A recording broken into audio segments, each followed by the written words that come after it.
Olá, amigos, sejam bem-vindos ao meu canal. Meu nome é Tatiana e no vídeo de hoje eu vim compartilhar com vocês mais uma leitura finalizada. Então, o livro de hoje é O Fio do Destino. Ele é psicografado pela médium Zíbia Gasparetto, pelo espírito Lúcius.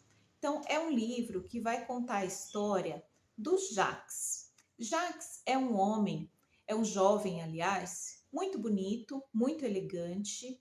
Ele é muito inteligente, ele é culto, ele é estudante, ele estuda as leis e ele tem tudo de melhor. Tudo que o dinheiro pode comprar é o que ele tem. Até que um dia o pai dele desencarna. E ao ver o que o pai deixou de herança para ele, para a mãe e para a irmã, o que ele constata?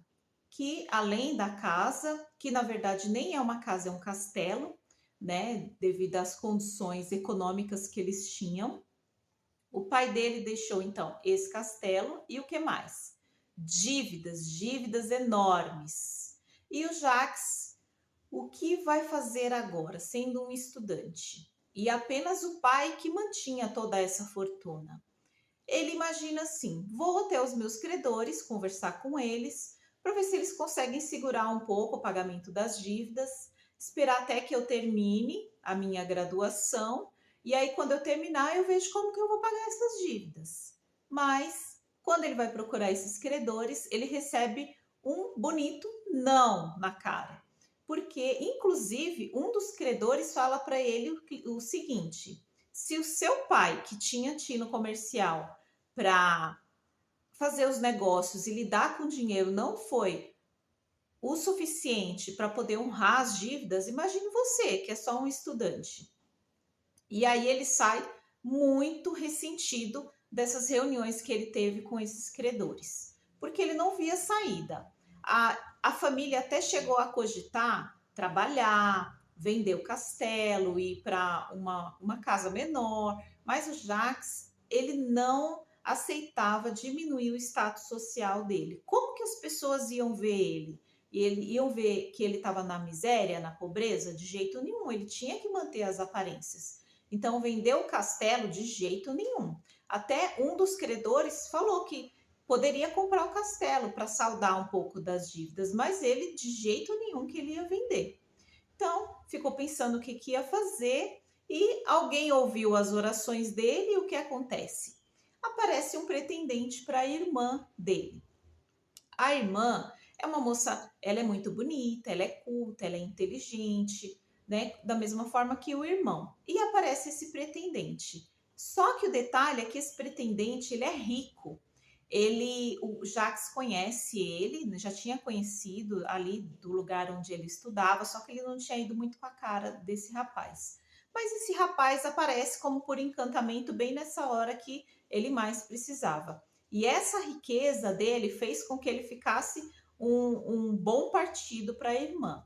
Mas a irmã, ela não quer se casar sem amor, né? E ainda mais sabendo da situação da família que estava na beira da ruína, né? A família. Então ela conversa com o irmão que ela não ama aquele rapaz e que ela não quer casar. Mas o Jacques, ele não tá nem aí. Ele quer manter o status dele e ele faz uma pressão ali na irmã para ver se ela aceita e concorda se casar com o rapaz. Então, dessa forma, de livre e espontânea pressão, ela aceita o casamento. Só que ela chega no pretendente e já deixa claro que a família está à beira da ruína, não tem dote e ela não ama ele. Ela nem conhece ele direito para já se casar, como que vai amar? E o rapaz, para ele o amor, segundo o que ele fala para ela, pouco importa. Para ele o que interessa é que ela é uma moça, é educada, é bonita, é fina, é elegante, sabe conversar. Então é o tipo de mulher que ele precisa para estar ao lado dele nas reuniões sociais que ele tem ali, devido ao cargo que ele está ocupando e devido a todo o dinheiro que ele tem vários compromissos ali com pessoas que são do mesmo nível social dele. Então aqui a gente já vê como que o apego ao materialismo faz com que as pessoas façam as coisas mais absurdas. porque o Jacques, ele praticamente vendeu a irmã, né, para não ter que se desfazer da casa, do castelo, e muito menos ter que trabalhar. Para ele, o que importava era que ele continuasse mantendo o status social e principalmente que ele terminasse a faculdade dele, que era a faculdade que ele estudava sobre leis. Então, nessa primeira parte, a gente vê muito essa questão. Outra parte também bem interessante que tem nesse livro é quando Jacques conhece uma moça e de cara um já não bica muito bem com o outro. Acontece assim, ele vai num teatro assistir a peça e ele comprou lá o camarote para ele VIP só para ele, né? Só ele ia assistir nesse camarote. E quando ele chega lá no teatro, se dirige ao camarote que ele comprou, tem uma moça lá. E aí ele chega nela e fala: "Ó, minha senhora, esse camarote é meu, eu acredito que a senhora se enganou". E essa moça, ela é meio rude com ele, porque ela se sente ultrajada. Aquilo não é forma dele falar com uma dama, né? Então, o que que ele faz? Vai atrás do gerente para reclamar. Poxa, eu comprei o camarote para eu poder assistir sossegado, sem ter ninguém me importunando. Chega lá, tem uma mulher lá, e o gerente fala para ele que, infelizmente, ele não pode fazer nada, porque ali o espetáculo está lotado e a presença daquela moça ali foi um pedido de um político muito influente e ele não tinha como recusar esse pedido.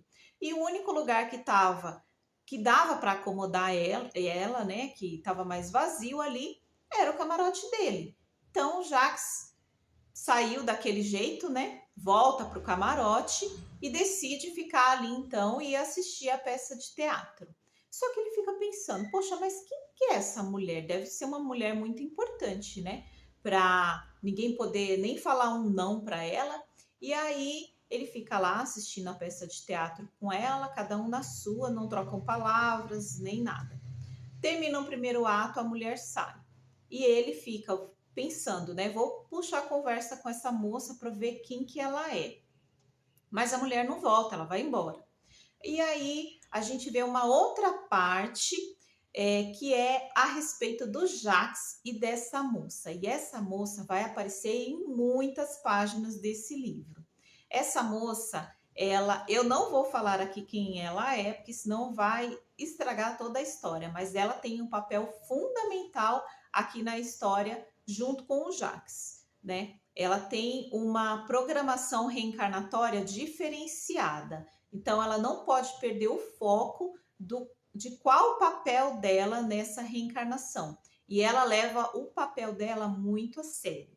Então, é uma outra parte que eu achei bem interessante. Fora isso, esse livro é muito rico. Ele vem contar como que foi o casamento, aliás, da irmã do Jacques com aquele rapaz, aquele pretendente rico, se eles se dão bem, se eles se separaram. Essa moça quem é? Qual que é o plano dela reencarnatório? Qual que é a missão que ela tem, né? E o Jacques, o que acontece com ele, né? Depois que ele vai conseguir saldar as dívidas com o dinheiro desse pretendente, ou ele vai ter que se sujeitar a trabalhar, vai vender o castelo. São várias questões assim que quando a gente começa a ler, a gente vai se prendendo a essas perguntas e esse livro não me deixou sair enquanto eu não cheguei no final e vi do que ele falava mesmo, né? Tanto que no final ele fala mais uma encarnação do Jacques anterior, onde ele tinha sido do parlamento inglês. Né? Fala só que é uma parte que ela não vem detalhando. Apesar do livro falar que ele conta duas encarnações, para mim, na minha opinião, ele contou uma, porque uma encarnação está bem detalhada. A outra encarnação ele cita, tem algumas páginas ali, mas não é da forma que eu gosto, pelo menos, que eu gosto de uma história bem comprida e bem recheada de informações. Mas você tem ali duas encarnações, uma onde é mais detalhada e a outra um pouco mais resumida. Esse livro foi muito bom, eu li ele muito rápido e eu dei 5 estrelas para ele. É muito difícil essas leituras espíritas você não dá uma nota alta, porque elas têm todo um enredo e um desfecho que não deixa nenhuma ponta solta. Então, são leituras que vale a pena a gente ler, vale a pena o tempo gasto e eu gostei demais. Então, foi isso. Hoje eu quis compartilhar com vocês essa leitura finalizada que valeu 5 estrelas e em breve eu volto aqui para trazer mais uma leitura e compartilhar com vocês aqui o que eu achei. Agora me conta, vocês já leram algum livro dessa autora? Me conta aqui nos comentários o que vocês acharam. E esse livro que eu trouxe, vocês já leram? Vamos conversar a respeito disso. Um beijo, tchau, tchau!